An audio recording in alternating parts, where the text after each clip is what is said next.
It's like the vibe of a Friday.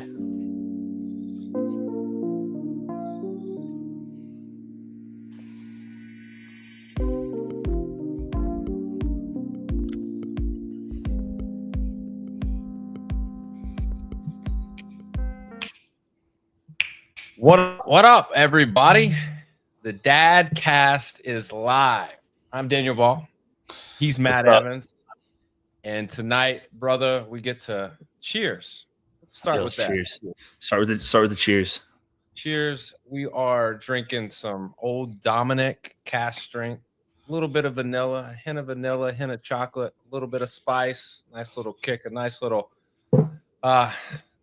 two-finger pour for a week that was. But obviously, we're talking dad shit. We're going to talk the good, the bad, and the rad parts of being a dad. And, man, it's regardless of where you're at in your life as far as being a dad, you could be a new dad like Matt, dad of 4 months. You could be a dad like myself with two, a 7-year-old and a 2-year-old. You could be a dad that is expecting. You could be a dad of college kids, high school kids. This podcast is going to be designed for us because there's no manual to this. There's no playbook. We got to lean on each other to get through this. And if our goal is to make productive humans for this society, like, it's going to take all of us together because honestly, Matt, I don't know what the fuck I'm doing. I think that was the conversation starter that was like, hey, we like talking, so why don't we talk about something we know nothing about? That's logical, right? That makes a ton of sense. Like, let me get on here and go live and tell everybody what I don't know. And first comment, only dads pick 9 p.m. on a Friday night. Very true, Stephanie. When else are we going to do it? Can moms play? I mean, yeah. Come on in. Come into the chat. It's the water's fine. But yeah, like, when are we going to do that? Because the kids are in bed, and this is about the time where we can actually, like, take a deep breath and, like, really exhale and kind of, like, I don't ever think you relax as a dad, but I do think, like, this would be the time of the week where you kind of, like, go, all right, let me get close to relaxing a little bit. The one thing I'll say that, because I'm situated, right? I'm in my awesome couch. The one thing I will say that has occurred when you just said about the relaxation, I can't tell you. There's moments where, like, you do relax, but it's out of survival. Like, it's like I have a moment to like plug in my batteries for a minute and just chill. And I think it's funny you say it because I haven't felt really rested. I couldn't tell you when. Like, I really couldn't tell you when. And I can only think about the wives part of it, to talk about the moms. Like, shoot, I feel for Lindsay. Everyone you don't know, my wife, Lindsay. But yeah, she's freaking crushing it too. And I'm just like, I wish we could sleep, Yeah, moms are in bed praying for a good night's sleep so that they can handle things the next day. It's so true. Moms, I can't do this job alone, 100%. And could you imagine? No, I don't even want to imagine. Like, it scares the shit out of me trying to do this with 2 people, much less just doing it on my own. And what the crazy thing is there's people out there fucking crushing it on their own. Like, I think there's a level of I'm lost for words, to be honest with you. I think there's a level of mess around and find out. We're dads. I got to work on the cursing. It's a bad habit of mine. But, like, the whole F around and find out. Like, I feel like that's, like, kind of what happens in life, because specifically with having a kid and 4 months old, right? Like, I'm just now getting to the point where there's fun, there's smiles, and, like, she's still the cutest little blob there is, but it's like, that's what it is, right? So there's some fun stuff of how she laughs, and, like, she's discovered her voice the last 3 days. We can't have a conversation right now. And it takes a lot of mental focus for somebody like me. Very difficult to listen to her screaming in the background. We call it her pterodactyl era, you know? So just wait until words are formulated, and like we're in this stage at 2 where it's words, but the words have no like content. It's just like mine or like yes, or just like these singular words just as loud as possible over and over and over and over. And it's like when you're trying to eat dinner or when it's bath time and like it's chaos, but you get to a point where at night then you go, oh shit, that was kind of cute, you What? know. Okay, let's for the fans, right? So new dad, 4.5 months. Um, and we have a similar story, which all started from the grid league stuff. But you have kids. You said how old are your kids? 7 is my oldest and 2 is my youngest. Are we going to say that was an oops, or was that a planned? That's a weird, in my opinion, which means nothing. That's a weird age gap, right? It's the first thing my parents asked me. Well, is that a mistake? No, it's not. It was a mistake. No. I think this will be a good topic, not for tonight's podcast, but for a podcast, because I think it's good because my wife and I, we went through IVF and it just took like we wanted to have the girls or have kids about 2 or 3 years apart. And we tried and it just didn't work. And so going through the IVF process, it just took us so long. And that's just happened to be how long it took. But, you know, that whole process is a story for another day. And that's a topic that we do need to touch on and talk about because there's a lot of people going through that. And I got a plethora of thoughts and prayers for people that go through any type of parenting assistance to get, to have a child. That is, we were very blessed. Like, from we weren't trying. We weren't not trying. But it, post wedding, like a couple months, and it was kind of radical. You're not weren't protecting, then you're kind of trying. Right? Yes, zero protection. So this is an adult podcast for everybody listening. The funny thing is that we kind of were like, all right, we've got a lot of things in life we're accomplishing. The finishing, we paid for the wedding. Let me rephrase that. We paid a lot for the wedding. We ended up buying a house. And so we kind of were like, hey, like, let's wait till next year. Let's get closer to the 1 year mark and, maybe we'll try next year and let's start then. And then we can do life. And that wasn't the plan. I was hoping I'd be sitting here cheersing with a pregnant wife, not with a 4-month-old. So that's, life throws curveballs at you unexpectedly, but also like I couldn't imagine not having a daughter now because knowing everything I've gone through in the last 6 months, not just me, but what my family has gone through in the last 6 months, I couldn't imagine like not having that motivation and that push to force myself to not just like get by, but to thrive. Yeah. Like there wasn't a chance in my mind. And we talked about this, like the whole principle of like when that oh shit moment happened, excuse my French for everybody watching. We're marked explicit, so we're good. Say what we want. I love that. But I could not, I kind of had a moment. I had a moment before Charlotte was born that I wanted to, I talked with a couple different people that were parents, some people that had traumatic, beginning of life for their child, that they were either in the NICU or I asked like, how did you handle that? Like what, I wanted to be mentally prepared for anything and everything possible. Right. And I wanted to be mentally prepared. Like I didn't have a support group. I have an amazing support group. My in-laws are fantastic. My mom and dad are fantastic. My sister and brother-in-law are well, if they watch it, they're just okay. No, I'm kidding. They're fantastic. And shout out to my sister and my brother-in-law. They're expecting. So I'm excited to be an uncle, right? She got to experience the aunt era first, but I'm pumped to be an uncle too.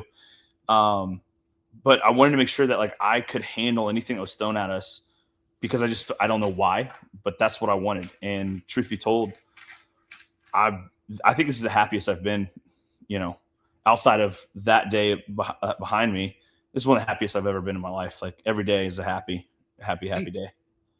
I've had this question come up. Let me ask you, put you on the spot here. Okay. What's the happiest day of your life? Is it the wedding or is it the kid?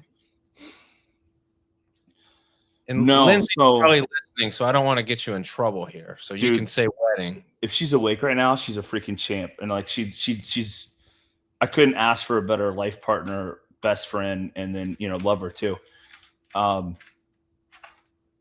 that's such a good question. Wow. So there's some really cool days that I can think about in life, like in my adulthood, every era, right? There's different eras where I remember like different things that achieved, that happened. And from life moments, I so there's a different reaction, right? So marrying Lindsay, I think, is still the happiest day of my life. There's no, I don't know how to do this. Uh-oh, we lost him. Daniel, you there?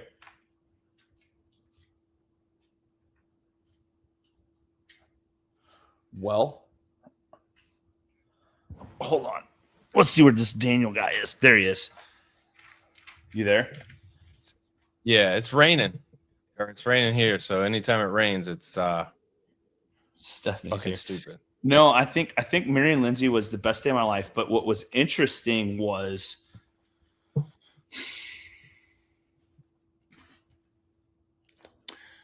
I'm gonna throw a biblical thing out there, and this is funny because I'm not the most religious person right now at this point in my life, that's a whole nother discussion another day. Dads and religion and their philosophies with raising kids. I cannot wait to get into that one. But I know that I remember a couple scriptures where it's like your wife is supposed to be the number one priority in your life, and your husband's supposed to be the number one priority in your life, and your kids are technically second. And that's so hard to understand and think about right now. What is even crazier is my perspectives that Charlotte on so many topics has changed drastically. So I mean, so many things I'm either more solidified in, or like I'm like, hey, I have a different view on X, Y, Z, whatever, right? So I don't. That's such a good thing. What's a happier day? I'm getting around that because everyone knows I love to talk, and now we're drinking bourbon too. I would definitely have to say right now, it's still Mary and Lindsay. Like it's still Mary and Lindsay. The day of the birth for Charlotte, we'll get into that. Anticlimactic for us. Thank God everyone was healthy. The most anticlimactic day, minus the doctor telling us that like, hey, you're going to have a baby today, 3 weeks early. I didn't have a bag packed. She didn't have a bag packed. We hadn't put the car seat in the car. Like, and they're like, we go to the checkup on Monday. They're like, oh, your water's a little low. We need you to come back on Friday. Like, I was like, okay, whatever. I'm over here. It's my last week of travel. I think I traveled that week. I think I went somewhere. If not, I know that week was extremely busy. And that Friday, I think I had like 5 or 6 meetings scheduled, like phone I know I had like phone calls. I know I had like virtual meetings. I had a lot in between everything, and I felt real productive. But like I knew I was done traveling, and then we get there on Friday, and I call this guy Dr. Bro. He was a absolute G. This guy was the most even keel, best way of communicating. And like I hate doctor offices. Like I don't like them. I just don't like them. And this guy was like walks into the room after they did whatever test they did. I'm over here emailing and like, hey, babe, you good? She's like, Lindsay's always good. You've met Lindsay. She's chill. Unless something's not good, then you're fine. But we're sitting there and he comes in. He's like, so how are you guys? I was like, he's doing something. He's going to tell us something here. This is not good. And he's like, no. I greet everybody that way. And she's like, calm down. I was like, okay. He's like, so anything new in your life? And I'm like, he's about to tell us something bad. And he's like, is my poker face really that bad? And I'm like, it's terrible. And he goes, Lindsay's up on the table. I'm sitting in a chair, and he's on his little, you know how doctors in those scurly chairs that, Your he's little sitting down. stool. Yeah, he's in his. Hold on, we got a guest for the show. Oh, Look at that. yeah, she's snuggling in. He goes, listen, your situation has not improved at all. We're recommending you go to the hospital now and have the baby today. We're gonna have the baby today. Like, no need to keep. And we looked at each other. I remember the look on her face was a happy, like, yes, this pregnancy's over and we're getting ready to have a baby. A little bit of fear, kind of some tears. I kind of was like, okay, doc, I'm hungry. I haven't, she hasn't packed a bag. We haven't done anything. And immediately texted mom and dad. I was like, hey, get your ass on a plane. Like, we're having a kid today. You're going to be grandparents today. We called her parents. They were, they're an hour away. They got in the car. We're like already coming. We're like, everybody relax. And they scheduled it. That was the weirdest part. They're like, cool, show up at 3. Okay. Like, you got a reservation at 3. that's what he said. I was like, hey, can we go home? They're like, yeah, go home, relax. He's like, take a shower. I was like, roger that. I'm over here like, she's fine. He's not talking to you.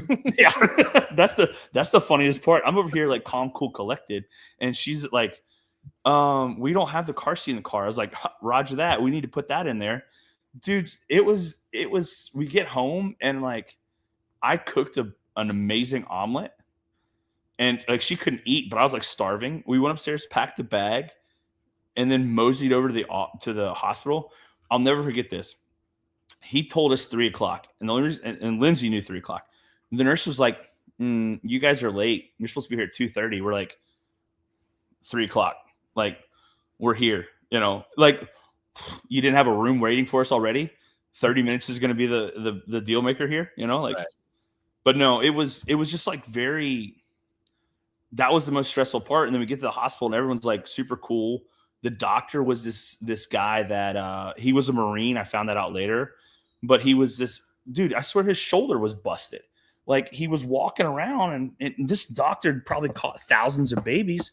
But he, again, like, thankfully, I know this is funny. Like, I've just expected. You say that he caught thousands of babies. So that's what our nurses kept saying. They're like, this is the best doctor you'll ever have in this hospital, probably in this area. That's funny. My grandfather is calling me right now. Uh-oh. Am I still here? Yeah. No, he said, he was this old guy, had like gray hair, very old. And he's like, listen, right before they took her back to the OR, they explained everything for me. They're like, hey, listen, you're going to go sit in the dad chair for about 30 minutes ish, unless there's an issue, but like, you're on your own. Don't touch anything. Don't do anything. There's, some books there for you to read. Like, okay. I FaceTimed a couple people, like, because I was into all the gown and stuff, and then the people were like, oh, dude, it's going down. I was like, sick. This is so much fun. I was like, and then at that point I was like, there is a moment that I distinctly remember of, oh shit, life is changing forever. Like, the old Matt Evans is gone. The old lifestyle is gone. And like, I kind of had a moment of peace. Like, I don't have a desire to party. I don't have a desire to go out till 2-3 in the morning anymore. I would much rather be doing what we're doing here with friends and family. I have another human being that I'm going to have to care for. That was a reality. I was mentally prepared for it, but that was a reality. So this is this holy shit moment where like you have this, I'm becoming a dad. Like, yeah, that was before going to the OR. And so this is another moment that was super cool for me to realize, like, I've never had surgery, like, knock on wood. Right. And Lindsay's like, she's had surgery and stuff. I've never been put to sleep, anything like that. Right. So I've never been back to an OR before. Side note, she's been watching Grey's Anatomy the entire pregnancy, and every operating room is pitch black. My sister's in orthopedic PA, so she does this stuff. And I'm like, never knew that the operating room had all these lights. Like, It's a perfect picture show. It's great. But no, I'm sitting in the dad chair, and they have all these journals, like you can write your notes, like all the dad notes. And they said, hey, you're gonna cry if you read that. I'm not gonna say I cried. I don't remember. Not because like, oh, tough. No, I don't legitimately remember if I actually cried at that point. What I do know is that there were some funny moments where you're reading these entries, and it'd be like, there was one that was like, it's like, James, we've been waiting for you. Your mother's so happy, and like the moments finally come after 72 hours of labor. You're just like, oh my god, this is this. And then it trails off, and then like it stops because like he gets called back to go to the OR. You keep reading some of these journal entries, and they're called back to go to the OR. It was so funny because like these like deep, collective thoughts, Yeah. were shut off. And then, yeah. So then they're like, hey, Matthew, we're ready for you. Walk in the OR. And then like seeing your wife strapped to the table was a very weird, you, I haven't been in a fight in a long time, but like, I know that I was visibly tense. Like I felt some sort of way about it, which is cool. So, hold on, what's Stephanie says? Strapped. Well, so like, yeah, they actually do strap you to the table, but Yeah. I think she was numb. But yeah, I mean, like listen, everyone's seen National Geographic. Go look on like YouTube or something. What pregnancy's like. But that was funny. And they're like, hey, you don't need to look and watch if you don't want to. Like, if you pass out, you're going to be on the floor. We'll tend to you later. And I was like, nah, I'm going to check this. Only one point I saw something, and I'm not going to go into details here. I saw something. I was like, ooh, that, and like, I kind of like, I turned away for a minute, and they're like, this is the part you don't want to watch. But no, dude, I watched them pull the baby out. I was like, damn, that's rough. Just, That's the one thing that I do like distinctly remember is like there's no like gingerness to it. There's no like it may no. be precision when they are like prepping and doing all that, but once it's go time, there's like pulling that baby out and manipulating the baby, and even like when they get the baby out and they start measuring and doing all that, like they're fine, like they're resilient, they'll be okay. So the part that the real oh shit moment, I have a picture somewhere of this. The real oh shit moment was they pulled the baby out. Lindsay was sitting there, and like, she's numb, she can't move, so like her body's moving, and I'm like, are you okay? She was like, yeah, I'm fine. Like, very, very not, didn't seem drowsy, felt like normal Lindsay, which is even funnier because I'm just like, you're going through this like an absolute beast. This is crazy. And then that's probably not the best word to describe your wife doing childbirth. A majestic creature. No. I don't know if that's better either. Right. And so they're like, okay, you can come over and like take pictures now, right? And I don't know. There's some silly rules about that. I'm sure insurance. I don't know. But when they put her under the baby warmer, they're like, hey, like, you can take pictures and stuff now. So I knew to get pictures immediately. And I had like there's a couple videos from it. At that moment when, oh man, you could get me teared up now. That moment when I held her, like, you want to hold her? I was like, am I allowed to? I don't want to like, and she wasn't really, so what was scary for me is she wasn't crying. So she didn't do a lot of crying, a little bit here and there, but didn't cry a whole lot. And I was like, hey, it's like that. I thought I expected just nonstop crying for, I guess, 18 years. I don't know. But but no, they handed it to me. And that point I started bawling. Like I just had a flow of tears, and I took her over. We're not going to say the names that we were going to have because some people know them, some people don't, but we're not going to say the names we had because we might use those in the future. Who knows? Did you know if you were having a boy or a girl? Yeah, we knew we were having a girl, but like, we didn't do a gender reveal. I think well, let's be honest. I really wanted to do some crazy thing, and Lindsay's like, that's stupid. We're not doing that. I was like, fair enough. So let's just. You were afraid if she like pitched you a ball or something, you would have missed it. Yeah. I think actually I've seen some crazy gender reveals. I know one guy got shot with a paintball gun. Um, I don't remember what my buddy Donnie what he had. He did. I wasn't at the gender reveal, but the picture of his face when he found out he was having a son, or well, his first kid. It's just like iconic photo that you would think it's like in a picture frame out of like Target or Walgreens. Like it's like such a good photo that you're like, that's where it should be, something funny like that. But no, we sat the baby on her chest, and like Lindsay could hold her and stuff, and she was crying at that point, which was cool to see, like this whole moment of us. And when we were like, well, which we didn't know we didn't have to name her at that point. That was funny. That was super funny. You can give her a little bit and see what would she act like, and then you can name her. Well, Charlotte wasn't on the radar at all. I don't think it was ever talked about. I don't think it was ever, but that moment, like so then, how do you land on Charlotte? Like, how if it's not even a conversation, how all of a sudden is it Charlotte? Divine intervention. That is wild, man. Dude, we're sitting there and like it literally Lindsay's still on the operating table and she's holding the baby. I'm so like, how they like her head, Lindsay's head's like right here. The baby's like literally on her chest. So like she's propped up a little bit so she can see her, but like she's still meanwhile, there's a full-on surgery happening on the other side of this curtain. And like, they do things, so they do keep everything clean, like the placenta, that the fact that people eat the placenta, wow. It's I mean, I was gonna say it's strange, but like I'm not gonna, anybody that wants to do that, hey, that's their choice. But like, you're right, like that is something I couldn't do, especially after watching it all go down and then going, hey, why don't you try a little bit of this? No, I'm good. So this all happened, like no big deal.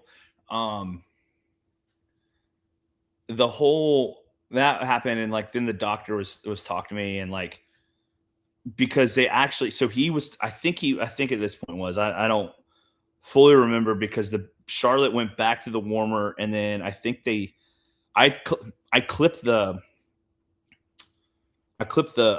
umbilical cord, and like, to be honest, everyone talks about how big of a deal that was, but this isn't like the 1800s where like, it was a very much a I don't know. I was like, okay, like I guess this is sentimental. I don't even remember I remember my second doing it. Yeah. But I don't ever remember them even asking me to do it for my first. I may have, and it just, in all of what was going on, like, but I don't ever remember doing it. Well, we have like 14 dads. I think we're up to 14 people that we know that have had kids in the last like 9 months. I'm almost positive it's like that many. And then I found out my old roommate just had twins this past Saturday. Crazy. So yeah, that whole experience after, when we went back to the room, we were very adamant about, like, we were very concerned as first-time parents, like with everyone coming and visitors. And like, truth be told, we had people visit the hospital, and like that was super cool. Like, who your friends are moment. Like, that's awesome. You came and like you wanted to. Everyone's so concerned nowadays. But we had the in-laws were there and they were outside. And so after everything was fine, I walked out and let them know everything was good. They were letting Charlotte nap for the first nap, or they were doing some tests because she was premature. And then the grandparents came back, so that we didn't make them wait that long, but they did come back. I think they got us food that night, or they got me food at least. I wasn't going anywhere. The next, come here. Hold on. We got to come here. You okay? I got the dog over here giving me a look.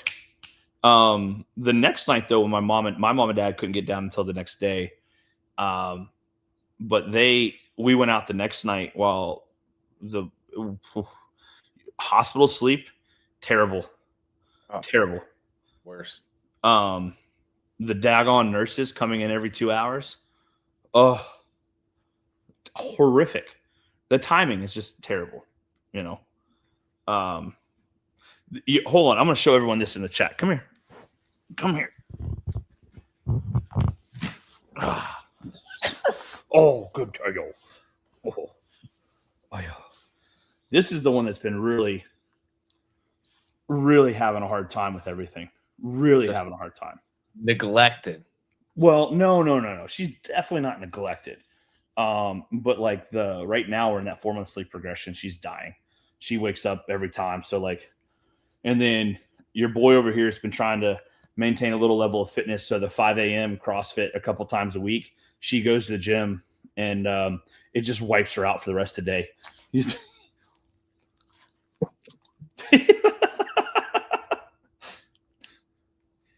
I mean, she's exactly like my dog. My dog's just laying on. Where is it? Hold on. This is the dad cast. Where's your floof magoof?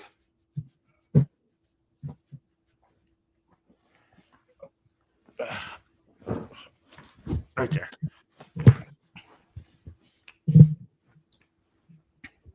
Oh, yeah, buddy. Yeah, buddy. Oh, okay. So enough about our first time, right? We'll get into the after. What do you remember about after you come back from the hospital, those first like 2 weeks?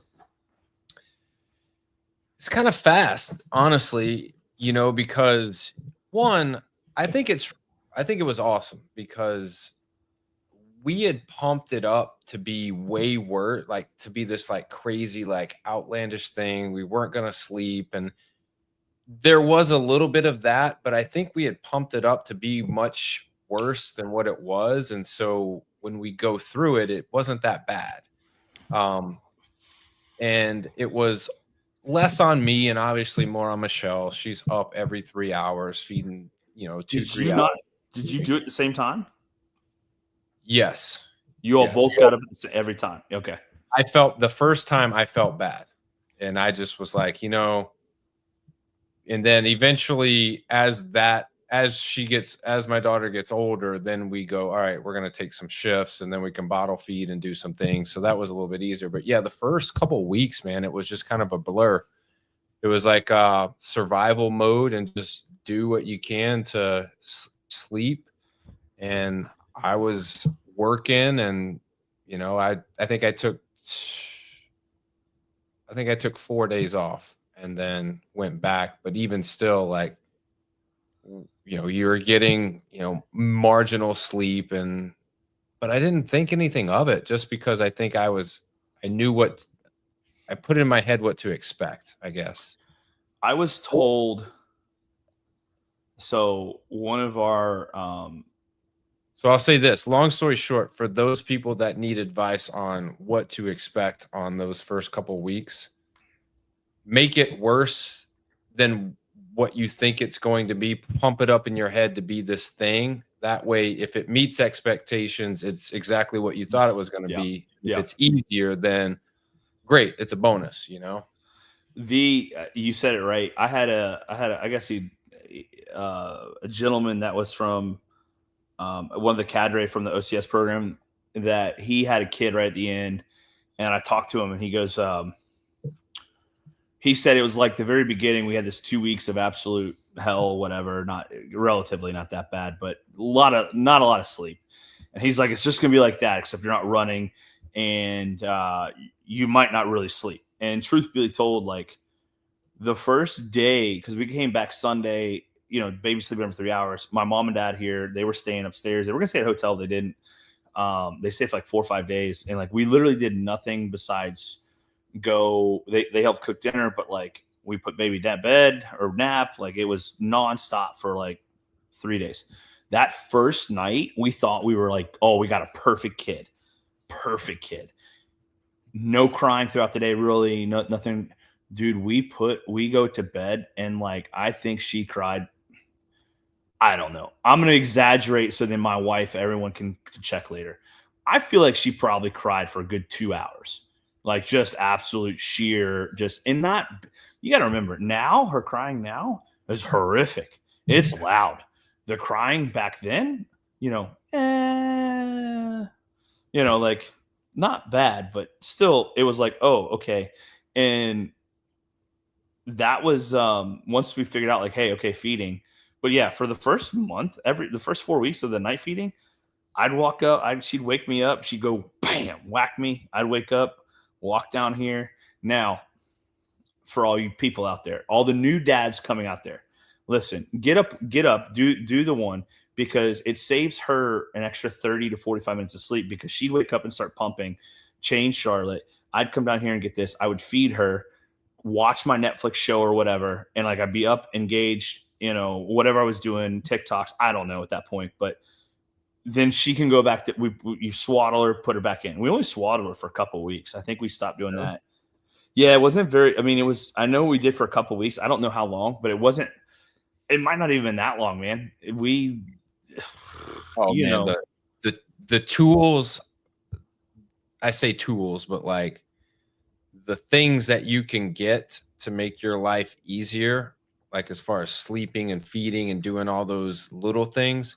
Between my first and my second, like the things were like technology had advanced in just a small amount of time, and like how we went about sleeping and swaddling and doing things with my oldest was completely different than what we did with my second. So the bottle warmers won. The bottle warmer's a crazy thing. Yep. The other thing, if you're coffee people, I would tell you an espresso machine. Listen, my wife got that sometime. I don't know when she got it. She got it when we moved in the house, and I was actually really mad because I don't know if. Oh wait, is this Matt? Yeah, Matt, buddy. He's got a 2.5 and a 1-year-old. He's like, man-to-man coverage right now. Absolutely. Dude, bless you, brother. He's going for 3, and so he's gonna be outmanned. Fortunately, hold on 1 second. We gotta come here. Come here. Come here. Come here. Up here. Come on, lay down. It's been storming here for everyone who doesn't know, and she's had like multiple opportunities. I got a golden retriever that drives faster than any dog on the planet Earth. I swear, it's crazy. Listen, she plays this game with the ball, and she refuses to poop. But if you get her running far enough on a good throw, she'll poop. And we can't run because there's a pond out in front of our house right now with all this water, and so she's having a little bit of a golden retriever moment. But dude, so the espresso machine is the one thing I would tell anybody. If you don't drink coffee, wild. I could not imagine doing this without coffee. But yeah, the wake up every time with her, looking back, like, it's not terrible. I think you get through that 3 weeks, that 1 month mark when they hit that weight, because that was our concern. Like, we had to do it because of the weight. Let me tell you, man, I think at about week 4, there was a couple days in a row where I was just like, now I'm surprised they haven't said it in the comments. There is a story about in the very beginning, I may or may not have eliminated a couple bags of cookie dough. Hey man, remember what we said at the beginning. It's survival mode, and that goes for you too. Like, you are keeping this baby alive, but you're also having to keep yourself alive. I think one of the things that helped me in that time wasn't necessarily cookie dough, but it was just having the mindset of, I get to have this small amount of time with my kid. Yeah. And I'll never get to have this. And it's special time. And it's hard to put into words how that feels when you're up at 1 a.m. feeding your kid, and it's just you and your kid right there. Like, it's a very sweet moment. And I think putting in your mind that I get to have that opportunity, like, that's how you have to look at it, as opposed to, fuck, like, I got to get up and do this again. Well, if you have that mentality, you're going to have that a lot. Dude, okay. I'm going to give you a hard time on that. This is great. Yes, there were those moments. Other moments, you're so full of shit. There are other moments like, fuck, this sucks, man. Yeah. But no, you are right. There are those moments where you're like, Oh, that extra day. the second one, those moments go out the window. Like you're just like,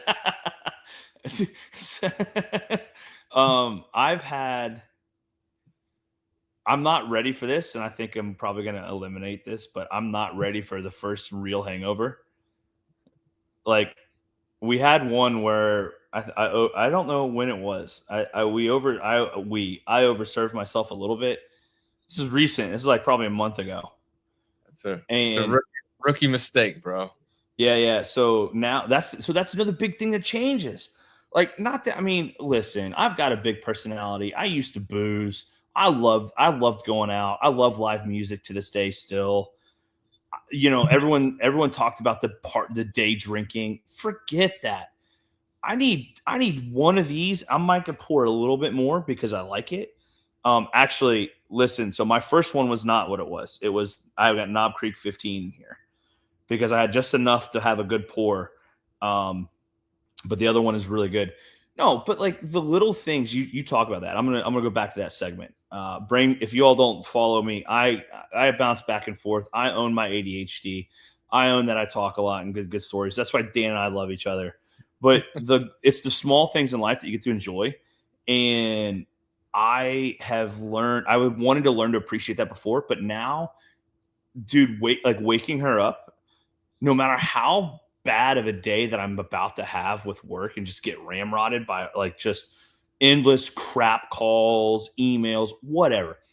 That smile in the morning is one of the little things that I'm like, oh my God, do not ever lose that. And she's the happiest baby I think I've ever met. Not that I met many babies before, right? But like I was like, oh, cool, a baby. No, but she literally wakes up and just like she just booming smile, and I'm like, oh, yes, all right, let's go do life. Do you find yourself being softer now that you've had a girl? Give me a context. No, I don't actually. I'll give you an example. So for me, uber competitive, and like, not that the uber competitive went away, but there's this laser focus and intensity that I can get when it comes to certain things. Yeah. Okay. And I get fixated on like success and winning and having this outcome that I'm looking for. And now with girls, like I've kind of like thought about the process more, and as opposed to the result, if that makes sense. Kind of soften that intensity, and it's probably a good thing, but I feel like I'm calmer. Yeah. I generally feel like I'm calmer. Like I said earlier, I mean, it's and we are not going to make the dad cast a political piece, but I will tell you that I have affirmed certain things about having a girl. So like that, there's now things that I've said out loud before in the past. Probably some people would expect, some people wouldn't, but I have now cemented and have concrete foundation. And it's like I now, like the pedestal that I was thinking of myself on in some of these topics, hot topics, I now am like, oh no. This is now a concrete platform that I have. So I would say, like, in certain instances, yeah. But dude, I mean, I was raised like my mom and dad. I feel like they were pretty fair on my sister. I mean, they're gonna laugh when I say this out loud on a podcast, but they were very. I don't feel like they were. My dad was softer because I had my sister. That's a very interesting question. I don't know. I don't think my dad was any softer. If anything, he probably had the same realization if I think about it. But also, like, I don't know. You're putting it in a really good perspective. 4 months in, man. Yeah. When we're in season 3 of this and we're hitting, we're gonna for sure have that discussion. Yeah. But also, like, there's people like, I don't want to be. I don't want to be a father that is the I don't want to be this. I'm not going to be. I'm not capable of being a stoic figure. Like that's not. I don't think I'm capable of being that for my firstborn, who is a daughter. I don't think I have that capability. So I have to cement myself with habits and ideals and actions, um, that I'm not just setting examples for her, but I'm setting examples for all the young women that I encounter with other people's kids and other people that look up to me or because like it means I got a compliment recently about that, and I was like, I didn't think too much of it, but like I want to set good examples and principles for people that I'm close with, right? I want people to be proud of me in the sense of I do the right thing, I stand up for what's right, and then I stand up for what I believe in first and foremost, and then because I guess now right is a subjective, but I don't know. Does that make sense? I mean, we're having a conversation. I guess I should ask that back. Like, does that? Yeah, I'm still figuring it out. I think going a little deeper for me, it's more like emotionally, like I was very stoic and I didn't show a lot of emotion. I think a lot of it just is like I was a pitcher and I was a closer, and Yeah. throughout college you have this mentality of a closer, like you have zero emotion. You just come in and you take care of business. And so like for so long I've had like this, not, I show emotion, but like not like soft emotion. Yeah. Now I've gotten to the point where I'm a little bit softer in my emotions and I'm able to like be more compassionate and understanding and shed a tear and just different things like that. Um, So, that I think it's important for my daughters to see that in me. have you cried in front of your kids? No, I haven't. So I'm a dude. I'm a crier. I'm not a cry. I My am a wife, crier. she's maybe seen me cry, but like maybe a handful of times. But it's like, Fair, true, same. and then it's normal like crying. It's not like I'll never watch a movie and cry. Like that's just not like who I am. But like, Come on, come on. The Notebook, for real, oh for real, come on, no, no, for real. no. You didn't get a little tear when you got Notebooked. I feel like, all right. So I'll tell you. I watched Moana the first time ever, and I just like I didn't cry, but like I got teary eyed just because like I'm watching it with my daughter, and like it's the first movie that we're watching together, and she's actually grasping the movie. And like it's just, I don't know, when the grandma dies, it's just like kind of hits you a little bit, puts things in perspective. So I know my dad will watch this at some point right now. I think I know of 3 times in my 35 years that he's cried, and I've witnessed 2 of them. Same. And one of them was a family member, like our great grandmother, and that was a I get that they were close. His grandmother, my great grandmother, and then the other time was when one of our family friends passed away. And this is what's super cool. I want to have the relationship with my daughter that my mom and dad have with me, and with Lindsay too, in like 35 years, right? I think it's cool. My dad and I talked about some of this stuff a couple weekends back when they were here, and I didn't know some of this. I didn't know like how much that affected him, and like what I think is crazy is like the shit parents go through and how they have to put up emotional barriers. Like this is what this whole dad cast is about, because I don't think there's so many fathers out there that I now have respect for, because like I've gone through 4 months. Like I know I'm like a peon in this, right? But I'm in the club now. Like we're here. I've punched my ticket. I've gone through the doors, and I'm getting hit with everything. And it's a blast. I'm genuinely I am blessed, and I thank God that I have a good ride right now. And I pray that it keeps that way, because I know not everyone has it. There's single parents out there, there's single dads out there, but I think I have such a little bit. I've scratched the surface of like what my dad hid in certain moments. That was so cool to hear him explain that a couple weeks. And we crushed like 7, 8 beers a piece. That was crazy. He didn't want to open any of the good bourbon, which I was like, dude, yeah, okay. But that's kind of cool because I think about like what people have gone through that I grew up with, either knowing or like what their parents went through or when they lost somebody. And I'm like, man, how do people not just like have these breakdowns? And it's because you can't, Yeah, you know, the I think support groups, you know. what I think I'll come back to this, but Roderick Holloway's on Instagram. He said the cry when we're talking about crying during movies, he's like, when the dog dies and I Am Legend. And I was like, yeah, that's tough. Shout out to my main man Roderick right there. I love, yeah, that's awesome. That's awesome. Getting back to your parents, like my dad is the same way. I think as his people, his parents were alive, and those crying moments came up, you didn't see him cry. But when they passed is when you saw those emotional barriers start coming down. And I've seen more of a softer side of my dad now that those people are out of the way, and he realizes, well, I don't have to have these walls up. Like, it's okay, you know?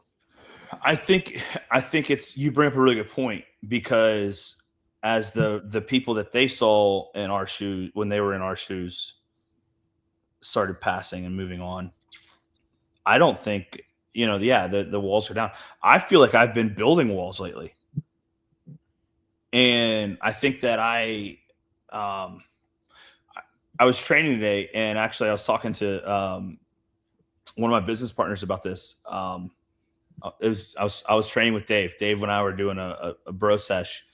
We had a business meeting and training, and I was talking about like having this conversation. You know what's funny about Dave is I've never in person met him, but I've seen videos, and I feel like I know him without even having deep met him. Truthfully. So I shouldn't say it like that, but I'll say it that way, because believe it or not, Dave and Camille are extremely deep. Like, they have their circle, they have their people. I'm blessed to call them friends. But like, they are extremely deep. And I was talking to Dave about this. I was like, the emotional like force field I have around me now has clear lines, like what I allow to affect me, who I allow to affect me. And I think like that goes back to what you just said about the barriers that will come down. Like, I think I got fresh brick laid, man. I got some walls built up now that I know I've never had. And I'm like, I'm blocking things out, That's the beauty of like when you have these big life events happen. It's almost like a rebuilding point. You can actually like clear the slate or clear the foundation or build a new wing, and start creating these new walls. What's funny? You just said something really funny. Big life events with this, right? Do you remember when you got married? Yes. All right. How long ago did you get married before your first kid? 4 years. Okay. Nice. When I'm thinking of like the emotional barriers and the walls I put up after we got married, and it wasn't so much like for me, but I felt like it was for us. So, and for the people that know my wife, Lindsay and I are kind of opposite. She's introverted. I am extroverted. Internally, like, you would not know that between us sometimes. We are very good. We're best friends. I love her unconditionally. What I think is funny, and I have to watch what I say, but we have gone out before as dating and then in married, like those when you're going to be with somebody, the walls is you date couples, right? You go out, and no, you crazy people, not swingers, but like you go on a couple's date, and like there's certain people, I'm like, yeah, man, I have so much fun with them. And she's like, nah, G, we ain't hanging out with him. Like, you know, those aren't our people. Those aren't our people. Those aren't our people. Like, you know, and because I mean, like, I'm a social guy, and I think I get to a point. I'm pretty sure I get to a point. We'll have to have our spouses come on at some point. It'll be fun. But I get to a point where I'm like, I need social interaction. I'm sorry, I love you, but I need to go do something. I need to go have a bro night. I need to go do bro night, being like, go to my buddy's pool in an afternoon on a Sunday, throw a couple beers back. That's like a bro day right now. Like, I don't think I've done anything else besides that. You know, a couple work trips, but no, I'm pretty sure there's times where she's like, what were you thinking? Like when we went out with these people. I know these people aren't going to watch this, but in the off chance they do, there was a couple things that these people. There's a couple the example I'm thinking of. There's two examples. They were both before we got married, but like that wall was solidified because of those experiences. Like I now have to think before I say, hey, we should go hang out with somebody. Would my wife be comfortable in this situation? Am I comfortable because she's comfortable, or am I uncomfortable because she's uncomfortable? Yeah, I think the true test is like it's tough, especially someone like you. You're very outgoing, and like your energy, like let's be real, like it's hard to match your level of energy most of the time.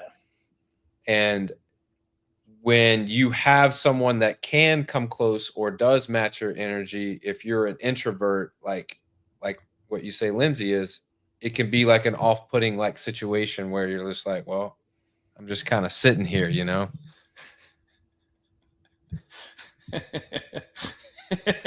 So sounds like you heard that before.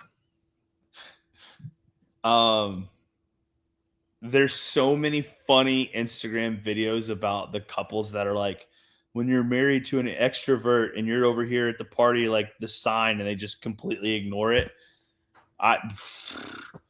Dude, I know her sign.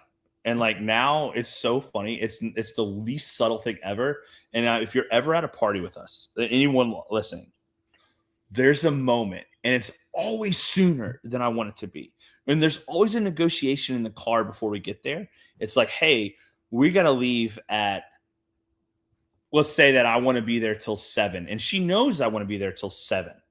We got to leave at 4:30. Why? Now with a kid, that's why I'm thinking that. But it used to be like, no, we should be in the car because I want to be home by 6 so we can be in bed by 9 so we have dinner and all that. And so like she'll backtrack it for me. It's like she knows that I'm ADHD. And she's like, listen, this is how we're going to time track this shit. And dude, I kid you not, it is the funniest shit in the world where we're sitting there. I'm like, dude, I want to stay till like whatever time for no reason, just because I'm a dude and I want to stay till like whatever. Right. She's like, no, hey, let's go. And I'm like, wrap it up. But now, so I know, and we'll have that unspoken moment. We'll cheers to it. But there's reasons why you go home. And there's also like you don't want to piss her off. No. So now I make a point. If she tells me, and I don't think she'll disagree with this because I'll get her thinking. But if she tells me, she'll be like 5 o'clock. I know at like 4:50. If I see it, I'll start saying my goodbyes. Like, hey, because then I get in the car. I'm like, look at that. Your boy didn't lag. There's no lag time. I got out of there, and it's just more pleasant for everybody. I don't have to listen to the nagging on the way. Like, well, I was tired. I'm hungry. Like, want to go home. Like, yeah, granted, but still, yeah, I don't know, man. What does your wife do? She's a optometrist. Oh man, I'm gonna sound dumb for this. This will be a great moment. That's eyes, right? Yeah, I was gonna tell you, but I kind of want you to guess. That's eyes, right? Yeah. Yes. It's an eye doctor. Correct. You got. Hey, look at you, man. Look at you. Hey, don't tell. It's that Kentucky, the Kentucky education. That's not it. I guarantee you that's not it. No, yeah. Yeah, I mean, we've gotten to the point now where and this is a conversation I think that we'll have. It's amazing how one podcast and we start coming up with all these topics of things to talk about. Oh yeah. But like that is something that our time together, as far as like what I would consider date nights and things like that, are. Hey, hold on. Alexa, turn living room lights on. Okay. Look at this. Alexa, turn all downstairs lights on. Okay. I mean, dude, what kind of flex is that? This is ridiculous. Turn my lights on. No, man. Amazon it's the Hue system. We have those Hue lights, those Philips Hues. I've had them for forever, and they're amazing. But here's the problem. I had them, but 2018, something like that. But when your wife learns how to work it, and I don't even know the password of the damn thing anymore, and I don't know what room's what. You got to go on here and find all the different rooms. Shit, I think I accidentally turned the thing on.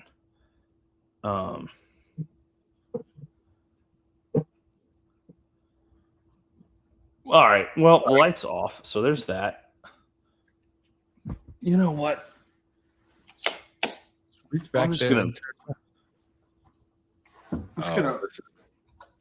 This is great, dude. I'm getting in trouble for this tomorrow.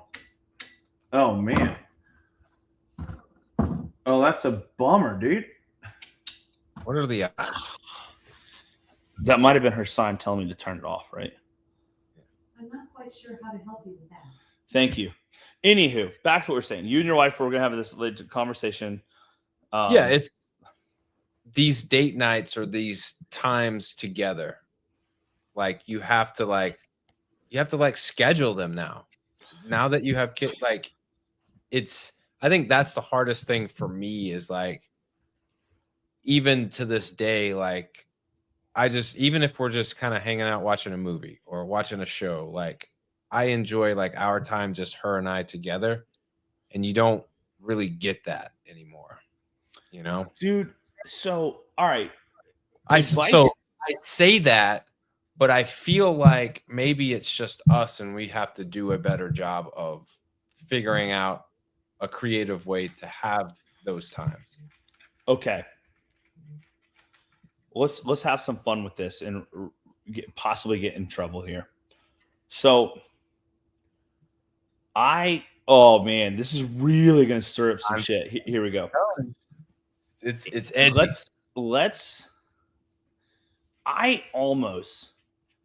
Right now, it's date night's different for me.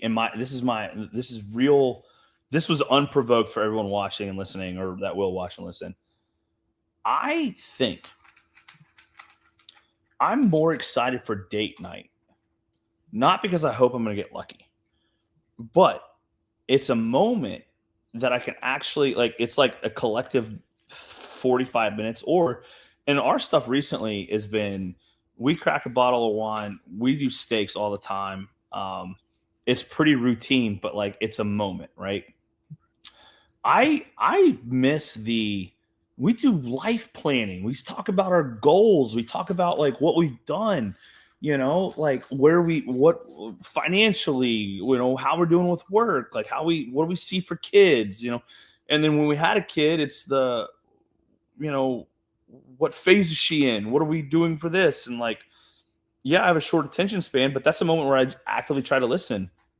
And then also it's like, hey, like, it's so ungodly hot right now in Florida. It's so bad. But before it got hot at like 2 months, we made a point to go do food. We like food and like have a couple cocktails. Like we went to Dunedin and had, I don't know the name of this restaurant. I wish I had a shout out, but this place was good. It was a really good brunch.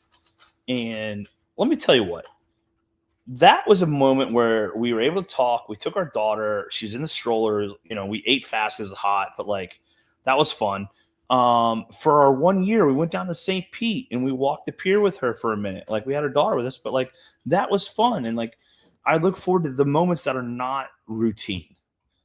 A not routine moment could be a date, which is, you know, but hey, 4 months in, that extra stuff, survival mode, pal. Oh. I've survival mode.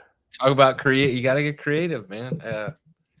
Yeah, I think what it comes down to, one of the things that I miss the most, and this is going to sound just very immature, is I miss being able to walk into a restaurant and walk to the bar and sit at the bar. Just sit at the bar. I love that. I get to do that on work trips simply for the reason that you miss it. I already know. Simply for the reason that you miss it. And like, I'm not staying there till 10 o'clock at night, you know, but I'm literally, I'm about to have another pour. I'm about to get a cube, come back. You go get a cube, come back. Listen, that is funny, but why do you miss that? I think if you broke it down to the point, like to its just roots, is, you know, when my wife and I were together, like that's what we did. We would go and have dinner and go have a drink, and like we would just really, a lot of what you said about the conversations that you have, we have those sitting at the bar having a drink, you know, and like those are the things that I feel like bring you that closeness and that connection, and it keeps it alive. But yeah, I think that's why I miss it so much. Plus, it's just fucking convenient to be able to walk in and not have to wait for a table or get a reservation and go, oh, there's 2 spots at the bar. Let's go sit down. My sister and brother-in-law came down like 2 weeks after. I think it was 2 weeks after Charlotte was born, and we went out to she was born March 14th, spring break, and we went to Caddy's, but not the Caddy's we normally go to. We used to go to Caddy's in Treasure Island. That's like, it used to be Lindsay's and I's thing. We'd go there, fish tacos, bucket of beer, and people watch is what we'll say for the podcast. But we went to Caddy's in, is it Reddington Shores? There's another one, and it's like upstairs with we took Charlotte there like 2 weeks old, 2.5 weeks old, champ. But let me tell you, the sheer, I don't think it's social anxiety, but like having one cocktail, and then having to drive home, and the sheer exhaustion I had at that point, like 2 weeks in, right?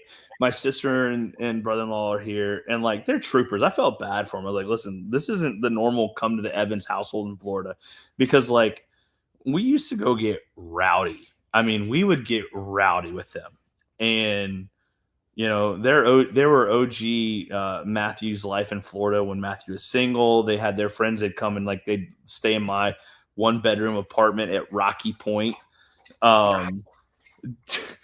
Some wild times. I'm a breeze, baby. It's they're closing, man. We need to go soon. They're go soon. That place, that was the number one Bahama Breeze for like 10, 12 years running in the US. That's a made up statistic. I've heard that multiple times. So I'm just gonna point that out there. Right. I'm gonna point that out there. But dude,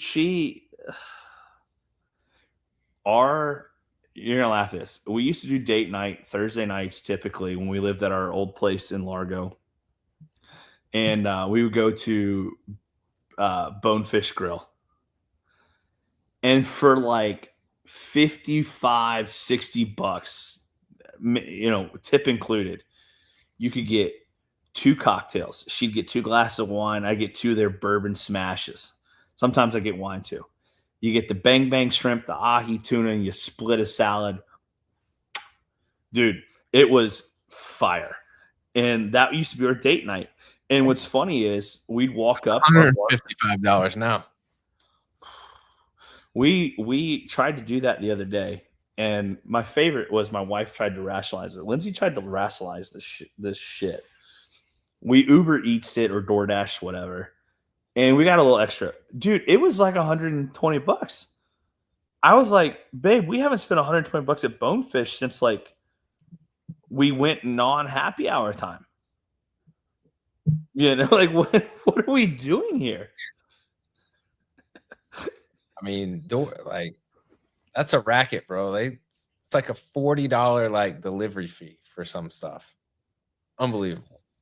We had the free delivery. That's the embarrassing part. Jeez. That's the embarrassing part. But that's welcome to 2025, brother. I had a rule for a long time. I had a rule for a long time. Hold on a second. There we go. I'm gonna send you this picture I'm taking. My dog is telling me that I'm talking for too long and that it's time for her to go throw the ball, but it's still wet outside. So I had a rule that I never order chicken at a restaurant. It's not my thing. I won't order chicken at a restaurant. Which is the only time I've ordered chicken at a restaurant is when I'm either in Vegas. I guess there was in Orlando. We went to the place called the Palms. It's a cool restaurant. They had a chicken marsala, and I get it because my buddy Mike he's talked about it every time we go, and I think I got it. I think I've got it the last 2 times I've gone there. It's the only time I ever ordered chicken at a restaurant. I don't do it because I can cook chicken as good as any damn chef out there. It ain't anything. And I'm here to tell you now with prices. Oh, that's another dad thing. I care about prices all of a sudden. What? I mean, what in the absolute calamity crap is that, dude? Now I care about pricing. Back in the day, you get the receipt and you just sign it. Now you're looking at everything itemized. I look at it and I'm just like, yikes. Like, did we order that? You're charging me how much for a water? Come on. I mean, don't get me wrong. Like, it depends on where we're at. I get sick to my stomach when we went out for Grid League to Vegas and I got to go out for a little bit to tout. I've never done a club in Vegas. The only time I've ever been to a club in Vegas. A story for another day about how we bought fake tickets to Omnia. I was really excited about that. But we went to Tao when the Grid was out there, and I think I bought 2 drinks, and I think I spent $60 at the car. And I'm now looking back, I'm like, no, that drink better come with like, a medicine to, cure cancer, like, a winning lottery ticket or something. Like, $60 for 2 drinks. Better be the best. I better be feeling right after one. Jeez, I felt okay. You said Roderick was in the. I don't have the Instagram pulled up. You said Roderick was in the Instagram. He was, yes, dude. So when he goes back and watches this, is funny. I'll tag him in this. Roderick and I ended up getting I rode back with him and the Sharks. We're not going to tie this to Grid League, but the Sharks PT and his girlfriend, and we went back to the hotel, and then Roderick and I like fought to have a couple beers together at this hotel at like 3:30 in the morning. It was brutal, man. And I'm like, dude, I'll pay $10 for a Bud Light before I spend $25 plus a $5 tip on a vodka, soda, and lime. At least get out of here. Yeah. You know what you're getting. You know how much and exactly what you're getting. Dude, so let me ask you this. When you're now a dad, what's your drink of choice that you trust? 2 things. And it's been this way for probably really since I've been married. But it's bourbon. It's an old fashioned if I'm going to certain places. It's bourbon on the rocks at home, or it's red wine. Like those are kind of my drinks, and I don't pinky out. I'm telling you, bro. I like a nice bold red.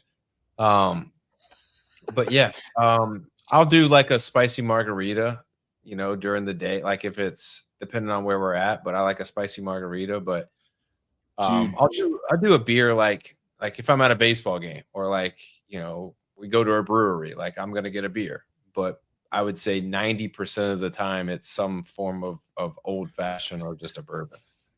I wish there was a dad joke on hand. I'm not ready for the dad jokes yet, but if I go to a brewery, I usually get a beer. What are you gonna drink? Water?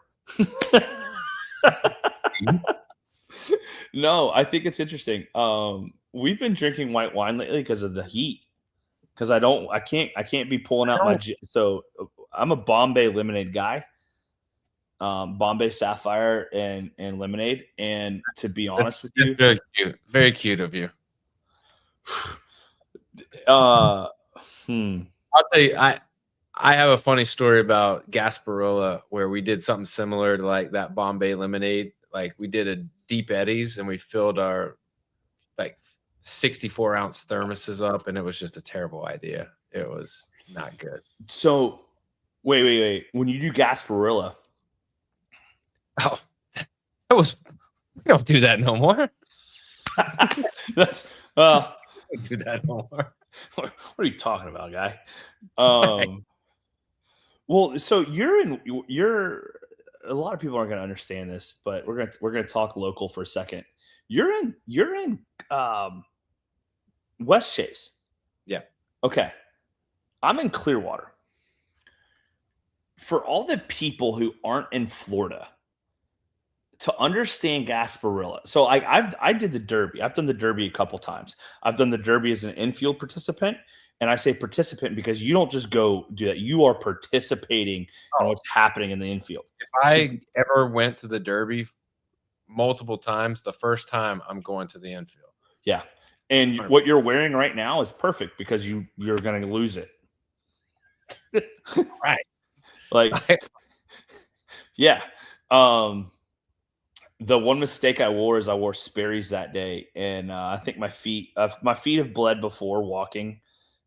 Never really in the military, but let me tell you, Derby, and there's a couple other times where I've hoofed it, and my feet, you got blisters that are bleeding, But that was a day, the first time going to Derby, I know my feet were bleeding.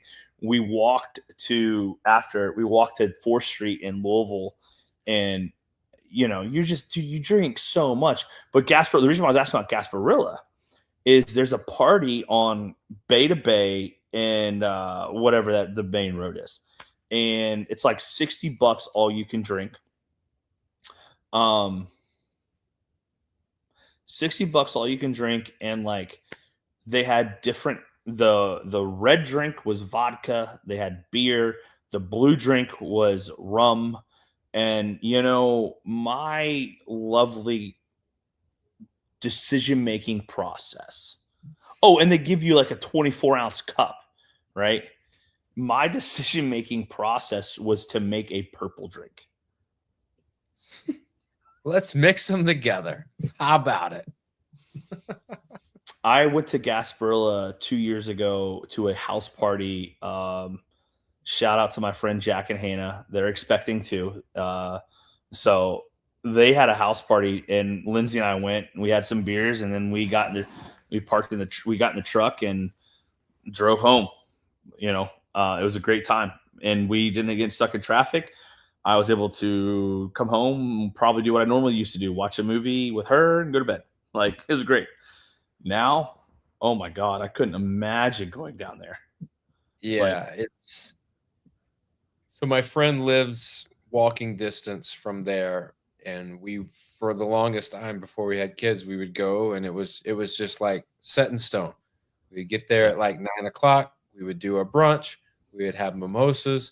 Then we would have espresso martini. Then we would fill our thermoses up. We would go walk for a little bit, people watch, see a little bit of the parade. We would come back, have some food, and then we would go to Mad Dog right there, or Red Dog, or whatever. And it was just like this cycle every year. And I cringe thinking about doing that again. Like I couldn't.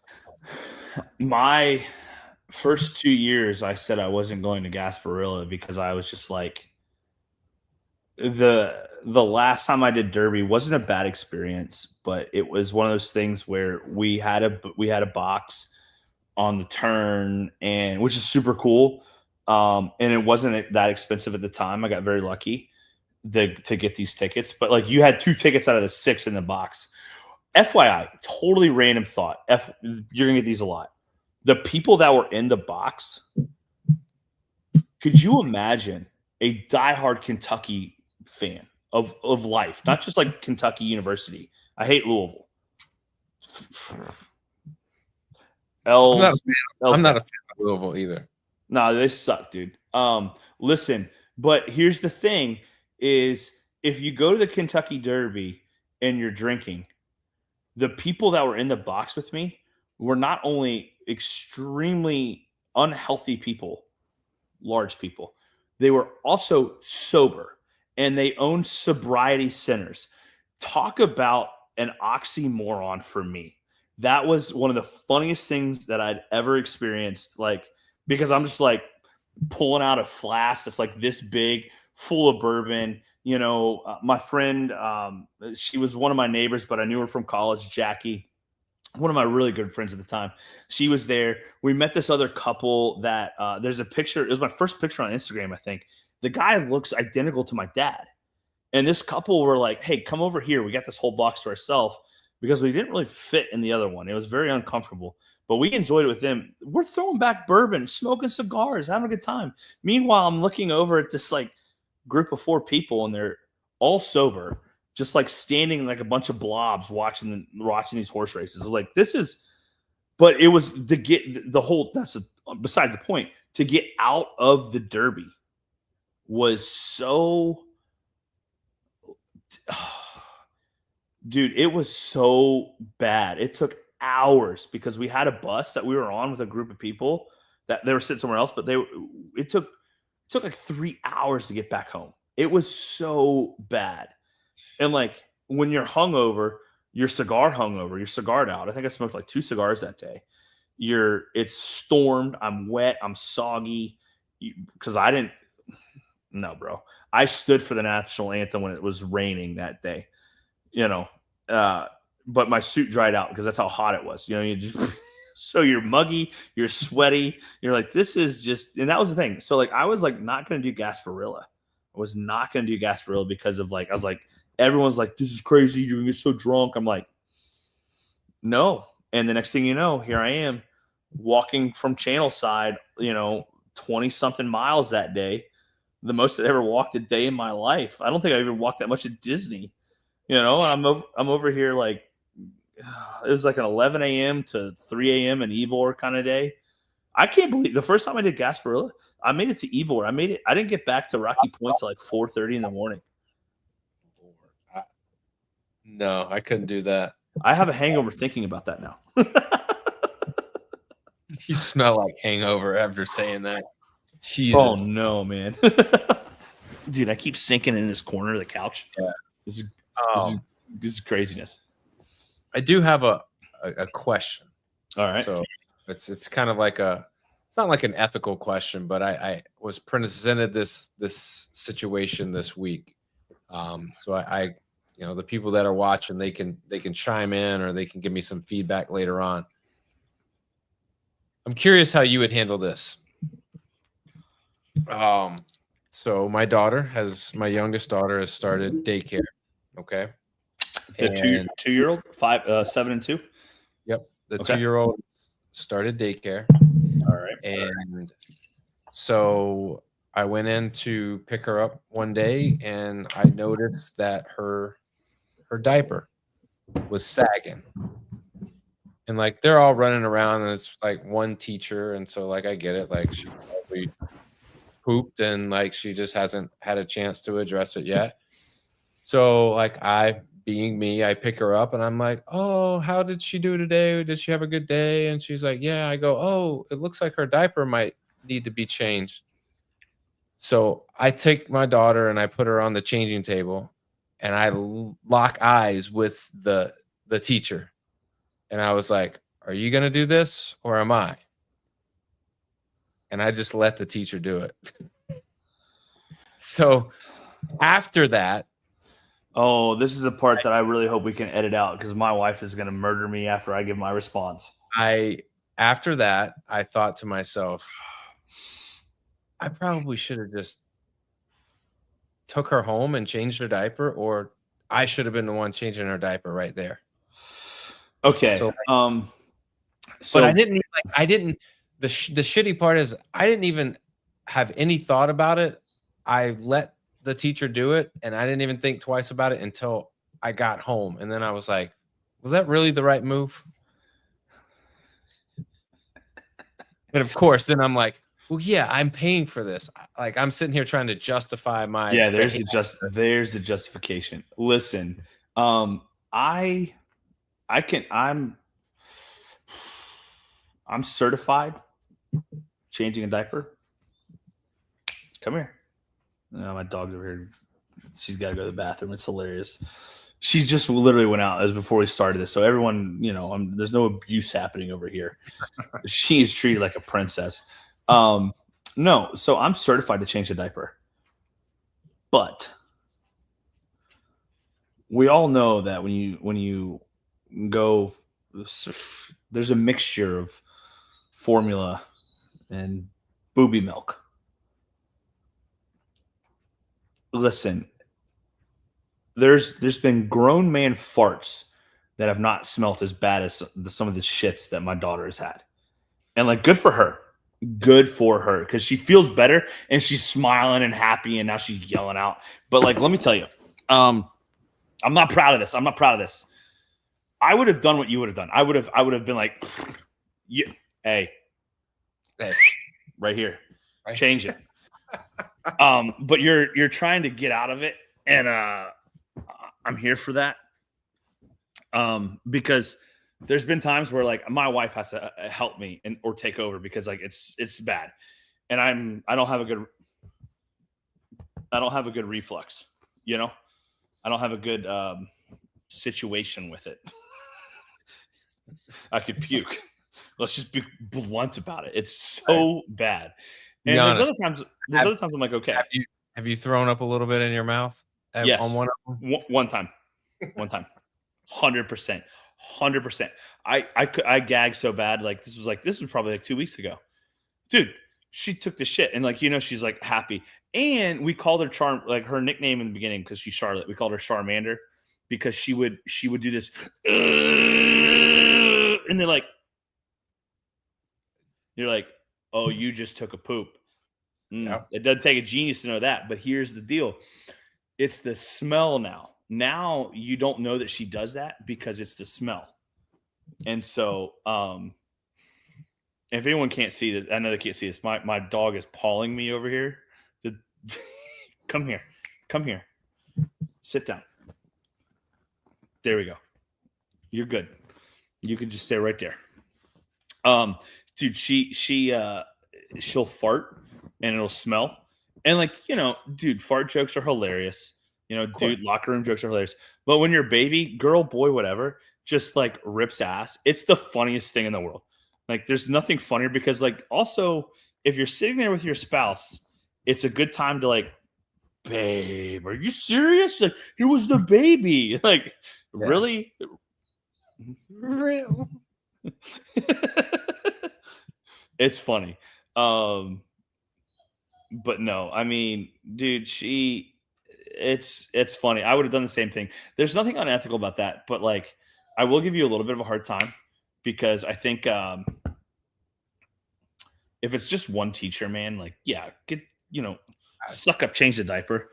However, 2 years old, they're not going to remember stuff yet. I mean, some people say they have memories from 2. Okay, here's a good one. When was your first memory? I wasn't until like, I want to say I was like 5, man. Like, I feel like I was late. I have memories of preschool. I have memories of my dad picking me up from preschool at like 4. Yeah, I don't even remember going to preschool. I feel like, I don't know. I feel like I grew up in Memphis and like in the hood and like it was just like some I'll tell you her name, Miss Brown. Like Miss Brown was our babysitter. Everyone had a Miss Brown. And it was like 12 kids over there. And like, I do remember that. So I guess it was, I guess like preschool, 4 years old. We had a preschool. I remember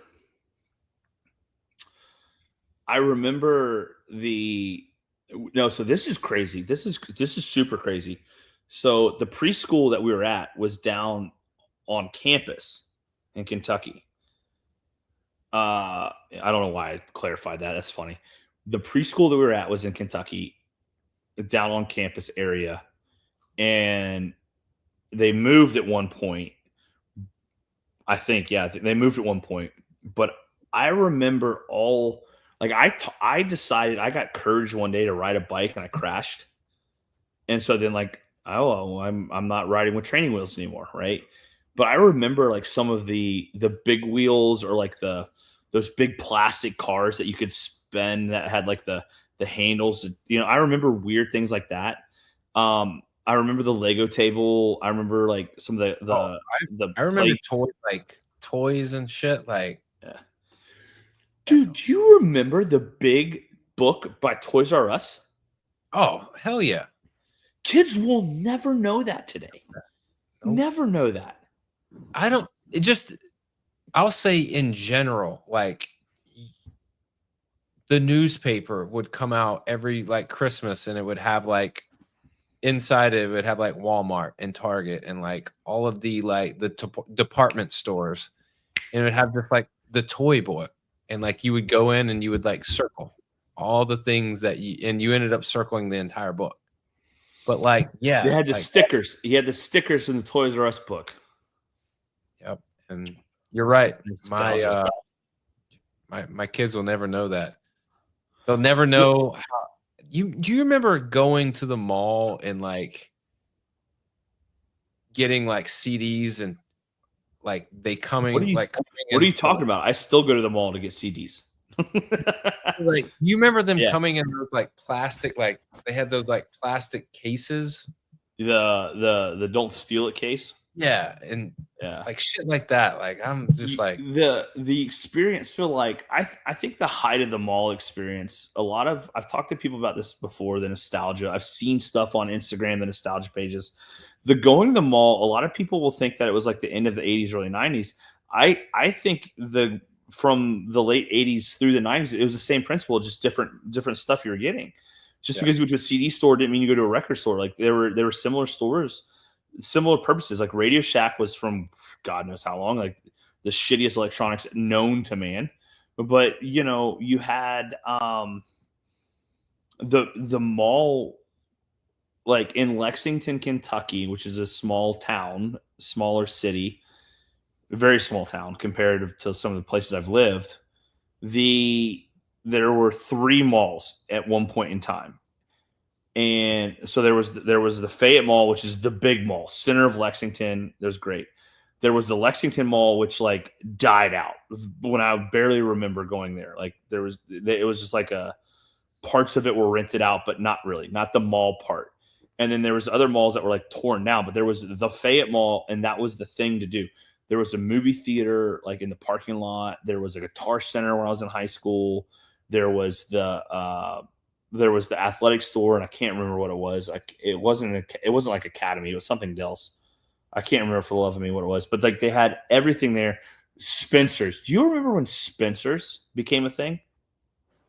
I mean, it was. I know Spencer's was next to the Buckle, and I was like the 2 stores that everybody just went into. Spencer's was next to PacSun.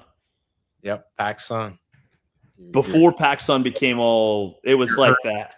Early in Billabongs. Oh yeah, dude. And I never had a Billabong hat. I never had any. I wasn't allowed to have Hurley stuff.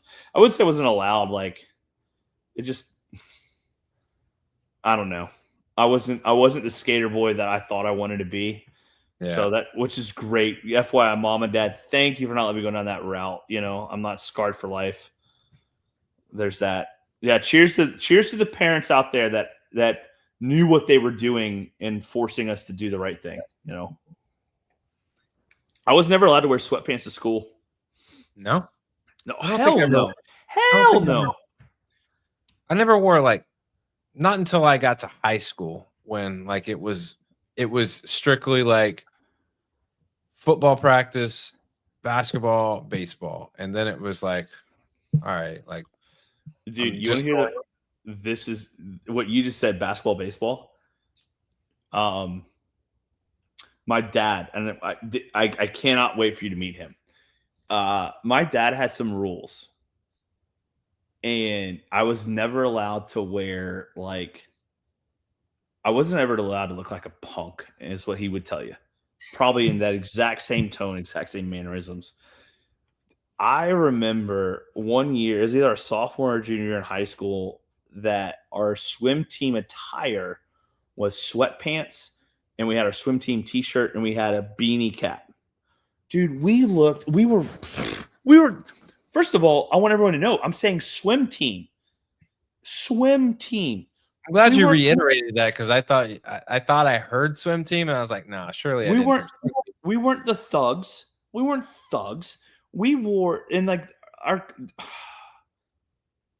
I take it back. It was our I think it was our junior year because we wore the sweatpants senior year too. I kept these sweatpants for like almost 10, 12 years, dude. These sweatpants were amazing. They were so nasty when I was done with them. But they were amazing sweatpants. He was like, "You're not allowed to wear. I don't care what the coach says. You tell him to call me. You're not allowed to wear those to school." Roger that, Dad. I throw them in my backpack and I have jeans on. Dude, I would take my jeans off. Like I get in my Jeep. I drive to school, and in the parking lot, I'd change my sweatpants into sweatpants so I could wear sweatpants all day. Dude, he had the funniest rules about that. Funniest rules about that, and like I know I'm gonna be just like him. I know I'm gonna have some of the most stupid rules that like make sense in my head.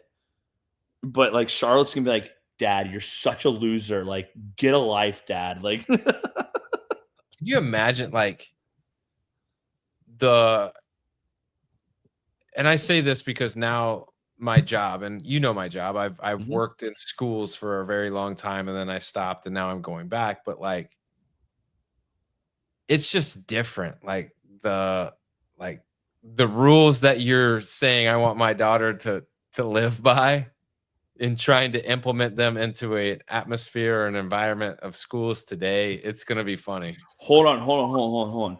So I will correct this for everyone that watches this, listens, that knows me. I don't want to have rules. I want her to have a constitution to understand the difference of what is right and what is wrong. And so, like, I don't want to be able to say you're not allowed to do something. I want to be able to. I want to be a good enough parent to where she has an inkling to go, this isn't right. I had that inkling. Like my mom and dad know this. Like I had that inkling that I was like, ooh. Now, were there moments in high school that some incredibly dumb shit happened? Absolutely. I never got arrested. The cops came to the door one time, and guess what? Wrong place, wrong time. They just saw my license plate, not the other one. That's a story for another day. Um, that's a great story. Oh my god, that's the only time my dad ever like. I really thought I was going to get like a true beating, a real beating, from him. But like I had that. I knew the difference between right and wrong. I knew when to stand up for somebody and when like, I knew I knew the lanes. I knew where people came from. I knew how to act to a degree. I didn't know this until later in life. Um and I feel like I knew how to treat people right. Elders especially. I want to be able to be the father that does the same thing, and have that same, like she has the same constitution to understand, right and wrong. I posted that on Instagram yesterday about when do kids learn humility? And like that was a great question. I was Yeah. like, I got a lot of response. I got 1,000 followers, man. I don't mean anything. I don't want to be an influencer, but I'll tell you what, I got like 20 something responses for that. People showed up for that one. Well, I've had some really good polls and questions. I like to tout that about myself. When I put something out there on Instagram, people do pay attention. I don't put BS out there when I do a question, a poll, or whatever. My most notorious one, Ivan was in a chat earlier. His girlfriend, her and I had a big argument back when Lindsay and I were dating. This is an example of a poll question I did. If you are hung over the night before, or if you're hungover from drinking the night before, do you start with a mimosa or do you start with a Bloody Mary? Me personally, I'm going Bloody Mary. All day. How many Bloody Marys do you have before you switch to the next drink? One, well, depends on how good the first one is, but usually the rule is like 2. I'll have 2 and then I'm ready to go. Yep. Dude, let me tell you. But that is honestly that is something that my parents have instilled in me. Like that's like the hangover cure. Like if we're ready to do this again, like we all order Bloody Marys and we're have a couple and now we're ready to rock and roll. 2 of my parents' friends, and I don't know if they're watching. I don't know how to tell. I know I talked to them before this or sent it to them. Shout out to Kentucky tailgates. So my dad throws. I should say it that way. My father and my mother and a group of people that they associate with throw one of the best Kentucky football tailgates there are. It's been on KSR years ago. It was out there. We've had bands show up. Football team. Is Memphis a real school? I would put Memphis up against Kentucky in football. Oh, come on. You all play what? Georgia Southern? You know, you play St. Mary's, Deaf, Dumb, and the Blind. Stop it. Stop. What conference are you guys in? The Atlantic Coastal Special. It used to be the American Athletic Conference, the AAC. Now we are so good in the American Athletic Conference. They go, you know what? We're going to shorten it to just the American. Wasn't there an American Conference before? I don't know, and I don't care. But we're so we just tried to buy our way into the Big 12 for $200 million, and they were like, "Nah, we're good." The problem is, and I said this last year, which sucks because Kentucky had a good top 10 win against Ole Miss. But So, it was Paul Walraven. It ain't bad. I don't know what he's referring to, but it ain't bad. I'm not sure. Oh, Paul. So Paul's a high school friend of mine. He's a dad too. So I hit him up for this one. What up, Paul? Yeah, dude. Paul's a G, bro. I don't have a Coors Light Best Light. What's he talking about? He said, Kentucky tailgate, dude. Well, so let's get into that for a second. You know, with 5-10 minutes left, whatever. I don't know how long we go, dude. I am pumped to now. This is great. I am pumped to now watch football with my 6-7 month old daughter, and like, I'm there. I'll tell you this. So my wife was on the Palm Squad, danced at University of Memphis, and it is everything I love when Memphis comes. The first thing I ever taught my daughter was how to do the Tiger spell out. You know, Tigers, Tigers. And now watching games with her, she's invested. She knows the team that needs to win. And but the best part about this, Matt, is she knows the level of importance that these games now serve in this household. Yeah. And I think that's more important than anything is like when Memphis is playing, like I can tell her, hey, Annabella, Memphis plays basketball or Memphis plays football today. And she's like, what time? And if she's got something, she's like, are they still going to be playing when I'm done? Yep. Listen to this. Hold on. So that is great. I got chills a second ago when you're talking about that because I was privileged to grow up with the greatest period basketball period college basketball period team period ever period. Kentucky growing up in the 90s was so damn good. Unbelievably good. I have so many memories, not just with my mom and dad. Like, because I know there's a couple times I went with my mom. I don't remember how old I was. It might have been a little older, but I would go with both my grandfathers. Both, I had 2 sets of season tickets that I got to go to. So much fun. I went to with my dad often. Dude, growing up and going to Kentucky basketball games was so much fun. Football games, nah, dude, we sucked. I mean, look who we played. Like, whatever. 6-6 was a great time in '98 for the Outback Tim Couch. Whatever.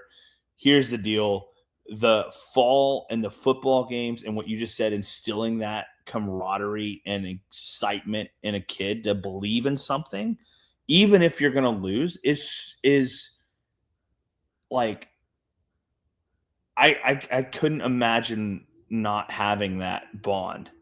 And what's even funnier, when I got to college, there are pictures. So like Kentucky was terrible at football for a long time. We were okay some years, not okay others. In college, I got to see us take down #1 LSU my freshman year. LSU, yeah. He goes, hold on, pop that up there, pop that thing up there. What did he say? He said, freshman year beating LSU in triple OT, bro. You brought a piece of field back to the dorm. Dude, I had this like foot long piece of field. It was just sat there for freaking weeks. It browned out. I was like, this is dumb, but okay, cool. You know, because like I remember seeing a bunch of people like take pieces of the field. I was like, this is sick. Let's just picked up some. I don't know how I got it. I got a big old piece of the field.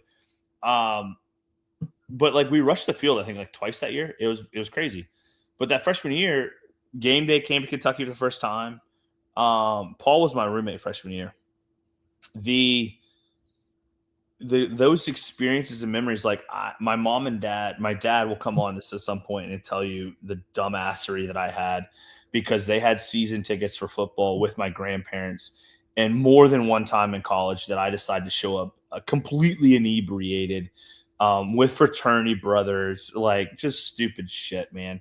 But like looking back, it's funny but now there's times my mom doesn't go to the football games anymore. She goes to tailgate, and when Lindsay comes to town, she doesn't go to the games. She's been to a couple. We have some pictures there.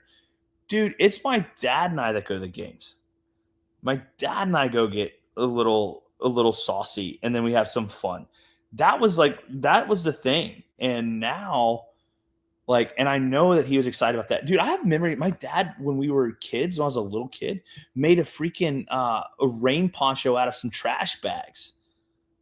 Like going to a Kentucky football game. I don't remember the game. I remember making this like like like that was what we did. I can't wait for that, man. Like my daughter so I had an amazing moment at a basketball game. So Memphis came and played in a tournament during Thanksgiving. Yeah. And every year for some reason, like Memphis would always come to Wide World of Sports in Orlando for Thanksgiving and play in a basketball tournament. And for the longest time, Michelle and I would always get tickets and go, and we would miss Thanksgiving with our family, and we would just do that. And so we had our daughter, and the first time that we had the opportunity, we took her. And we had a blast. And I remember them doing the Lion King song, and like I'm holding my daughter up in the air like they're holding Simba, and it was awesome. Like, dude, you're gonna love it, man. Because when things I'll say this: my daughter knows when things mean something to me, and she's very understanding of that. So wild you say that. Wild you say that. Elaborate. Please go down that road. Well, just yesterday. So Hulk Hogan, I am a huge like wrestling fan. Yeah, your WW, your belt behind you. Growing up, despite your personal feeling about Hulk Hogan, the actual, not the persona in wrestling, but the person, like when I was a kid growing up, being the overweight fat kid and like getting picked on, like Hulk Hogan was my fucking hero, bro. Yeah. And like it meant something to me, like to have him like as the guy. And he's the reason why I watch wrestling and probably the reason why I had some of the friends that I did. But yesterday, like it really like it I don't get like sad or cry about it, but like it was kind of like a shot in the gut. Like, but my daughter knew like that meant something to me. And she was just like, "Hey, are you okay?" And it was just like crazy to me that she could see that and understand that and grasp that I'm not okay because of something that she didn't understand, but like I had to explain it to her and she knows. I felt that way with Robin Williams when he died. Like how you said it, like I'm not gonna cry about it, but like super sad. Kind of Heath Ledger, like from a, like that standpoint in that realm. But Robin Williams because like Aladdin, Flubber, by the way, the movie Flubber. But and you know like the movies, I grew up with his movies and like that was when it's I know you've seen the movie Jack. Yeah. Oh man, that's a tough movie to watch. That's a good one. Miss Doubtfire. Yeah. I'll say this. Miss Doubtfire, one of my top 5 movies. How are you, dear? Dude, it's there's so many things. I can't wait to keep doing these, man. Like, I don't care if 15 people watch or not. We're gonna have fun. We'll have people call in. We'll set that up. Because like there's things where I would love to get your dad on here to explain like you growing up. You know, I don't even know. Are you close with your dad? I should ask that first. So yeah. I'll say this, you know, and this is we should preface this before we put this out on the we're already putting out on the streams, but I love my parents, but my parents were kids who had kids, if that makes sense. Mm-hmm. So as they're growing up with kids, life wasn't easy. But I will say they did a magnificent job of shielding us as best as they could from those things, but also providing for us the best way they could. And I say us, my sister who's older than me, like it was us two. And like we have a great relationship. Where could things have been different and better like as a growing up? Sure, I'm sure they could, but like I'm very thankful for the parents that I have, and I have a great relationship with my parents now. And like my dad is a character, and bringing him on here, it would make his day, one, and two, like it would be unfiltered. Like I don't know what the fuck he would say. I really don't. Like, Same. It would be wild. What's funny? So I didn't know this about you. Like, and I know we're almost 2 hours in. I love this. Dude. My mom and dad were both high school sweethearts. I was born out of wedlock and then they got married. And then my sister was born, I don't know the time. I never did the math until high school. Like I never cared, to be honest with you. But you said something like they did the best they could, but like we had a great support group. So like they had that. I'm a little probably harder on them. I demand that from them a little bit. Like you're gonna be here, you know. Not because like I need you here, but because I want you here. I want Charlotte to grow up with. I'm gonna say this: we have not picked out grandparents' names yet. Oh, what are your grandparents' names, by the way? So, my parents are the G's, G Daddy and G Mama. Like that's what they came up with. That's what they want to be called. Cool. But my wife's parents are divorced, and they call my wife's mom Mimi, and they call her dad Pep. So I grew up with two papas, a Nana. So I had a Nana papa and I had a Shia. First name Sheila. I'm the oldest of all the grandkids. Could not say it, so it came out Shia. So now she is forever the Shia. Well, maybe that's what Charlotte does. As she gets older, she starts trying to say names, and it just something generically pops up. Oh, so my mom and so I've told them like, look, your They want something. yeah. Well, no, sort of, because my sister's now pregnant and they're having a boy. Nice. I think they've told everybody that. I don't know. Oh. But they're having a boy, and so the joke is that like my sister and I are competitive, but in a very healthy way, like a very healthy way.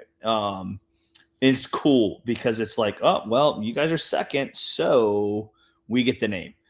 But like my dad's like, I'm not Papa. No, there's already a Papa. He's still here, not doing it. The other Papa has since passed.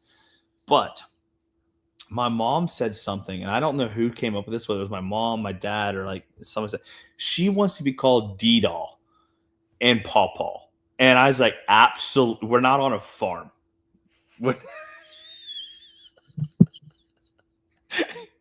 I was like, we're not going to D-Doll and Paw Paw. I was like, It reminds me of like Hee Haw. Yeah, I was like, Mom, you don't live on a farm. You don't have ostriches or alpacas or like, livestock you tend tall. You tend tall. See, you tend to. That's the thing. I'm like, what do we so my in-laws, they live up in Brooksville, about an hour and a half away. They're just grandma and grandpa right now, and I love it. But like we know the names are gonna change, like when you say it. And they've got, so my mom and dad are Chris and Diane. Her parents are Janice and Roy. So there's a lot of nothing comes to mind, but yeah, it's gonna be funny. I mean, I don't know if they're gonna come up with. What did she say? She lives in Heartland. She can't. Yeah. No. People don't understand that reference, and that's not how you spell it. It's with the HART. You goofball. I love Paul, man. I'm glad he's listening right now. Hey, shout out to Paul. He's got a kid, the cutest kid in the world, but he just moved to Louisville, Kentucky.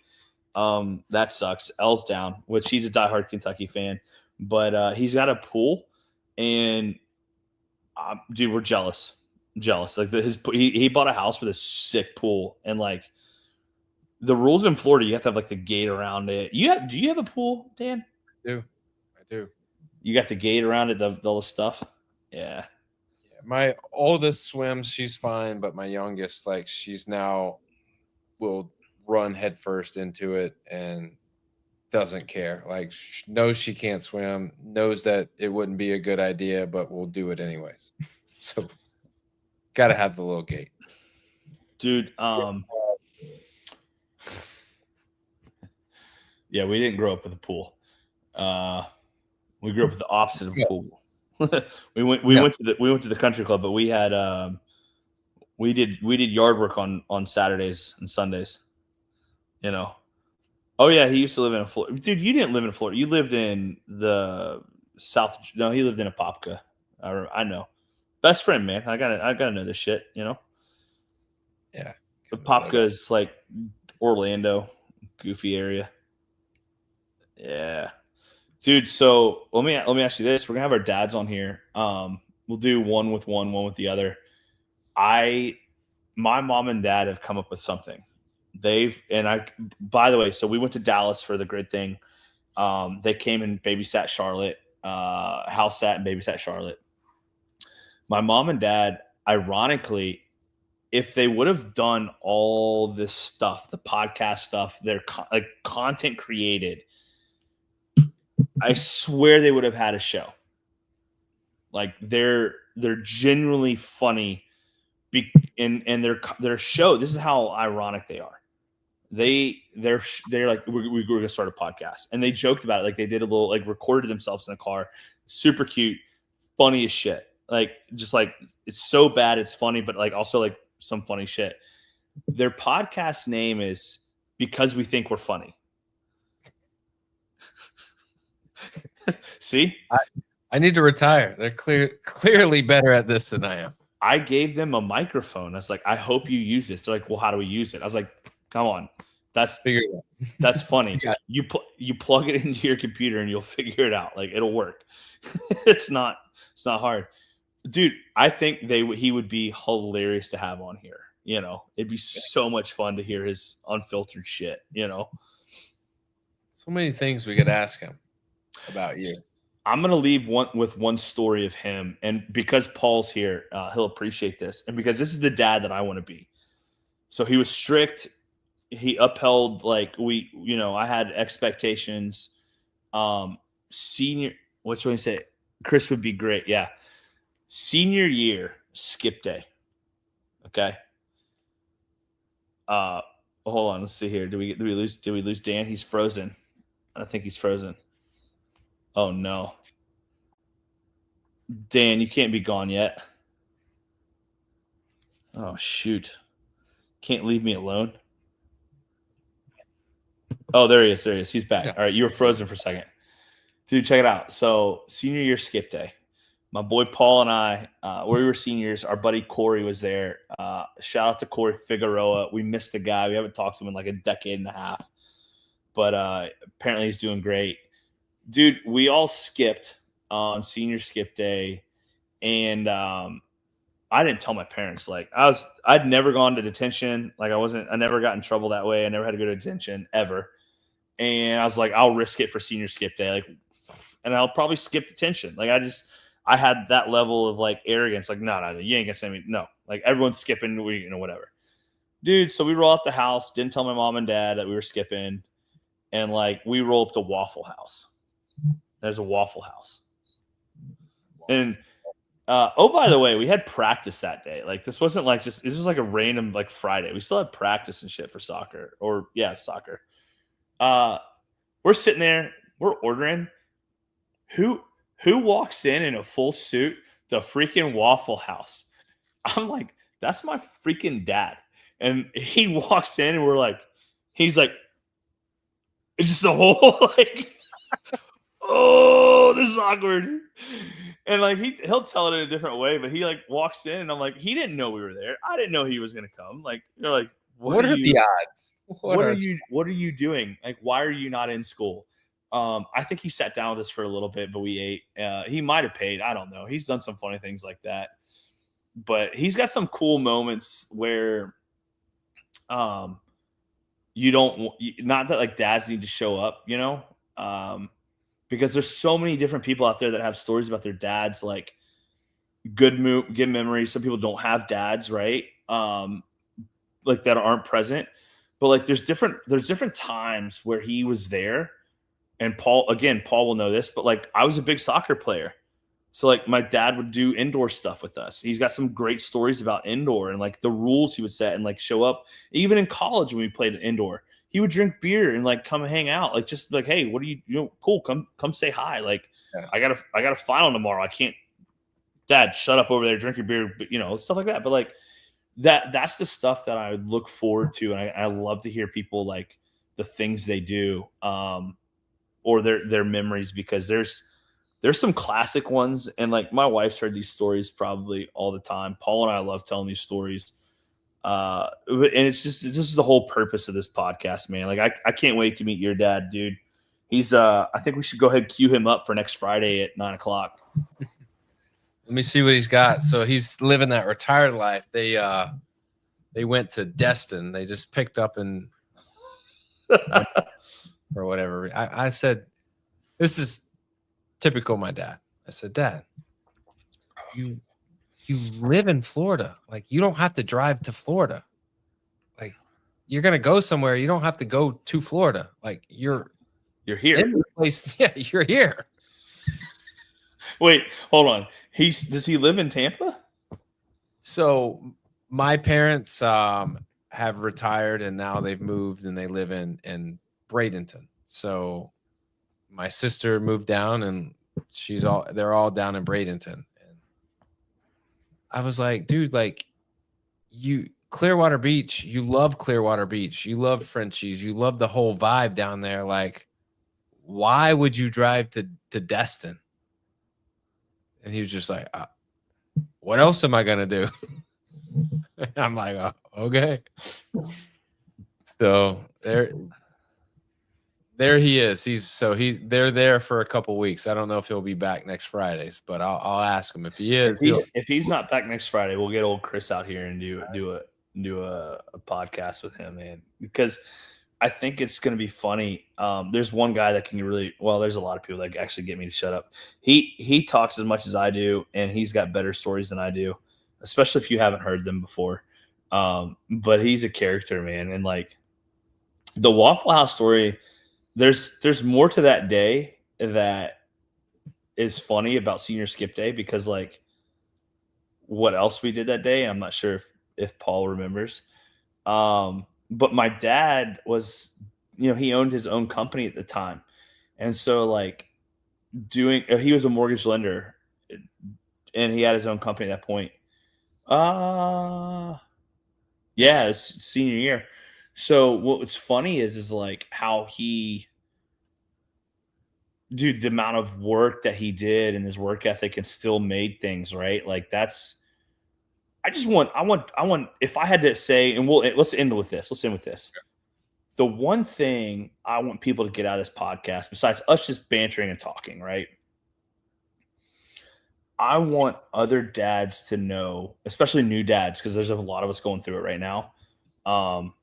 I've looked at my buddy in the eyes this past weekend that, they're a couple weeks in, and like, you can tell he's going through it. Like he and his wife is had a little bit more, but like, they're going to be fine. Like everything's gonna be fine. They know they're gonna be fine, but like he's in it and he's in it hard. And there's nothing anyone can really do to help them. Right. Yeah. I'm there with you on that. But there's people that are in it. And it's like, I just want people to know, like, dude, reach out to your friends. And if you're a dad already, because I can't thank, my buddy Dave, Donnie, Paul, and then like family members that are dads, like my dad himself, right? Grandparents, whatever. But like the friends that reached out, that are dads, they understand like, hey man, like this is going to suck. And I'm not going to give you, I'm going to help you, but like, you're going to go through this. You'll be fine.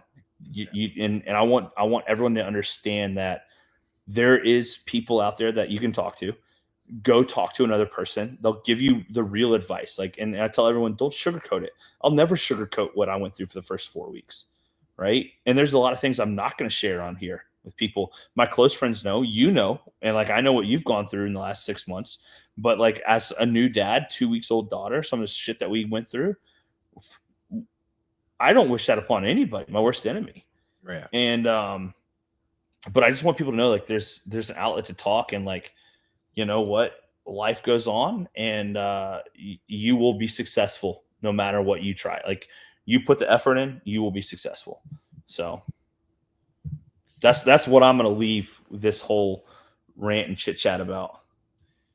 Yeah, I think the whole premise of this is, and I said it in the beginning, there's no manual, there's no playbook for being a dad.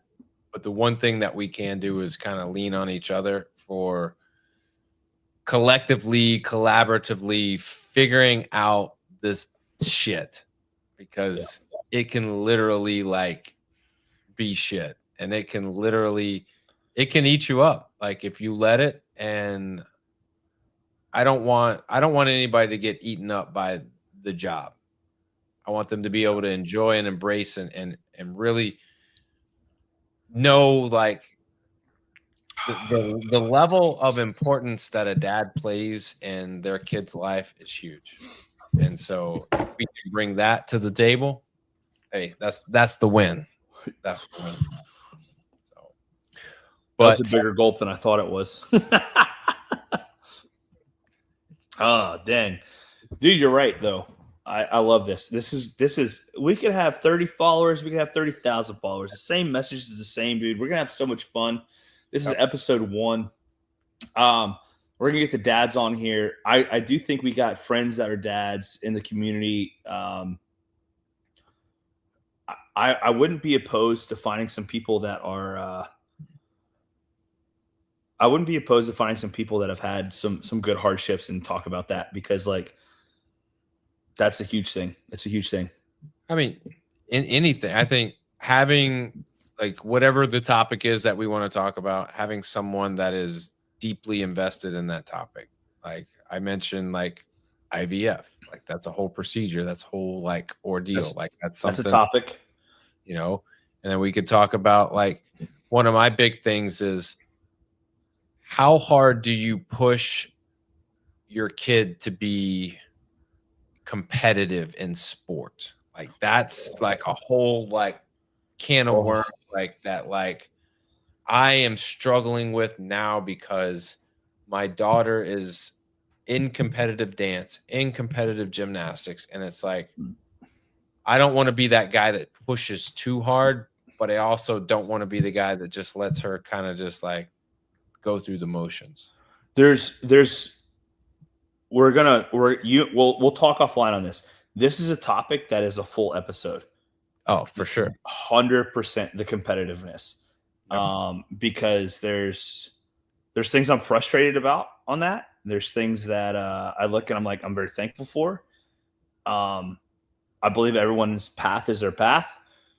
And I cannot wait to hear what you have to say about your kids, both kids, their